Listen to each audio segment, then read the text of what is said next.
So we're going to do a Transformer Finance video today. I wasn't planning on doing one this week leading into the holiday season, but there was some crazy price movements happening within the Revenge of the Fallen collection of toys from 2009 to 2010 that they were so nuts that I had to bring them up sooner more than later because, I mean, the whole point of my finance videos is to let people know what exists in their collection that is crazily spiked in value in that, hey, I don't want you to miss that window. And if it's something that's just sitting in your collection and you don't want it anymore, hey, you could put it out there and make some coin. And that's the whole point of these videos, to let you know that some of those old toys, especially the two that I'm going to talk about today, my God, there's some value there. There's some major value in MSRP purchase measured against current secondary market value. So let's jump into these. Are two Revenge of the Fallen toys that one of them it kind of makes sense. I'm going to wrap around the logic of it. The other one doesn't make any sense, and I say get the money while you can. But we're going to start first with Human Alliance Mudflap. Now, I can understand already off the bat a few reasons why this could be something that could be difficult to get. In 2000, like this is a 2010 release. 2010 Human Alliance Mudflap, the tail end of the Human Alliance kind of standard price point that was for Revenge of the Fallen with that title of that packaging. And it was coming off of the Tuner Mudflap in 2009 debacle. For anyone that doesn't know, Tuner Mudflap was a deluxe class repaint of the Mudflap movie toy in 2009, and it shelf warmed so bad and clogged the shelf so bad that there was tons of photos online and people were just like, oh, forget about it. So Hasbro, I guess, probably to make the retailers don't freak out, they shipped out these Human Alliance Mudflaps very modestly, to say the least. And, you know, that's pretty much it in terms of the numbers and why there's so few of them in the secondary market that could probably lead to the increase of its value. But it also has a lot to do with the fact that there isn't many Mudflap toys that could fit in with your Studio Series or even your Masterpiece collection. There isn't a really good Mudflap figure out there yet. The very last Mudflap figure that was ever made was in 2011. It was a bunch of Dark of the Moon toys. They were recolors, brand new molds, but recolors that didn't match anything of fictional depictions of any accuracy. So really you fall on this Human Alliance one, which also it has the more accurate reddish orange, you know, shading. It also has, I think, the only depiction of Agent Simmons as an action figure, so you kind of get that too. And hey, you get the Chromia motorcycle too. But let's jump into the value that's going on here. So original MSRP back in 2010 was $29.99, about 30 bucks when it was all said and done, boxed. And right now it is selling easily. And keep in mind, there is no examples of this sold in the box. There's only loose examples, and these loose examples go between $142 to $120 to $142 to $200. And then there's even some examples of just the Mudflap for $85.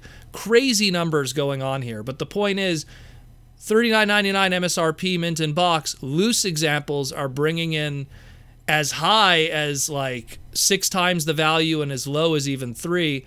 But we don't even have boxed examples. I'm pretty sure even boxed examples are being sold for just as much, if not more. So if you have one of these sitting in your collection, I would suggest sooner or later getting rid of it, because at some point we're going to get a Studio Series one, and this one's value is just going to go in the toilet. So if you have a Human Alliance Tuner Mudflap, sell it now. Sell it now. The money is good. Look at this. People are asking $200.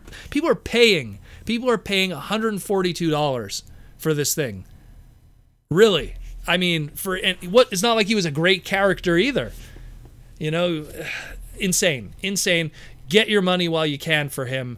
This is nuts. I mean, maybe it's the Agent Simmons figure, but again, there's even examples of sold ones. It's just the Tuner Mudflap figure, not Tuner Mudflap, the Human Alliance Mudflap figure itself for 85 bucks.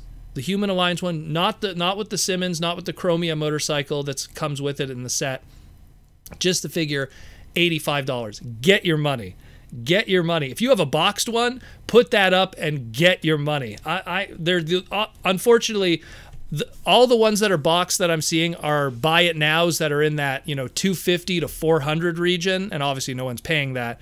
But if you could get 200 for a box tuner mudflap, take it, man.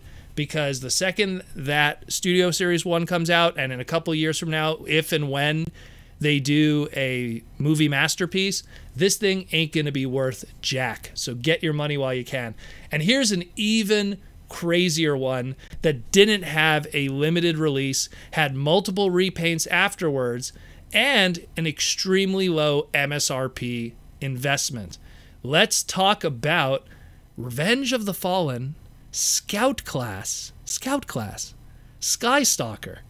MSRP $7.99, $8. This guy was turned into a little jet thingy. Excuse me, I'm not an aviation expert, so I don't really know the exact alt mode, but turns into some jet thing. It had way better repaints later on from its mold, like it was repainted into Sunspot, which is kind of like a Sunstorm homage, I guess, in the Transformer 2010 line the year after. In the GDO line, which was like a Toys R Us China exclusive, and it showed up in some places in Canada, he had a Laserbeak homage, which was a way better repaint. And then the best one of it all was because this Skystalker toy, it had the gimmick where it could attach to its fellow Voyager class Revenge of the Fallen, what's it called there, stealth bomber jet of Mindwipe, and those two could attach to each other. And so what they did is everyone's like, oh wow, that's clearly an homage to Dreadwing and Smokescreen from G2. Kind of has that same homage to that too, where it was a smaller jet attaching to a bigger stealth bomber. At the Tokyo Toy Show in 2010, they did those two molds, this Skystalker mold and the Mindwipe mold, repainted it into G2 colors, and gave a way better release of it. Way better. But, mint in package, Skystalker, Revenge of the Fallen Scout Class, original MSRP $7.99. Do you know what it's going for now on eBay? Between $112 and $140.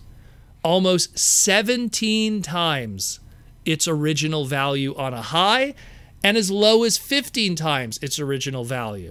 Now that's in the package. If you kept it mint in the package, there's some mint complete package guys. Now granted, most of us don't have Skystalker mint in package. We bought them, we opened them. If you're someone who has a mint in package, put them out there and sell them. Good Lord. If you have a loose one, they're selling for 50 bucks. They're still selling for $50. Loose complete. So you could get 6 times your investment there. So if you're not too married to this toy, and I'm telling you there's better versions of that mold out there in my opinion, sell it. You could get yourself 6 times your value right there. Pretty crazy. Pretty crazy. I saw a pair here too. Mindwipe, a loose Mindwipe and a loose Skystalker sold for $90 on eBay. That's nuts. That's absolutely nuts. So keep in mind, these are two guys that could be kicking around in your collection that, especially since they're movie toys, for some people are passive and who cares. Keep an eye out, and if you want to make some easy cash, get rid of them while you can. Obviously, as of this recording, this is the prices. Prices can change, so as of this recording right now at December 22nd, 2020, things change, but as it is right now, there's no movie Mudflap in the Masterpiece line. There's no Studio Series. So it's time to cash in your chips and get that money. And for a non-movie appearance Skystalker Scout Class that cost you nothing to buy, there's some money to be made. So check that out. Hope you enjoyed this little finance video, and we'll talk to you again really soon. And stay safe out there during the holiday seasons.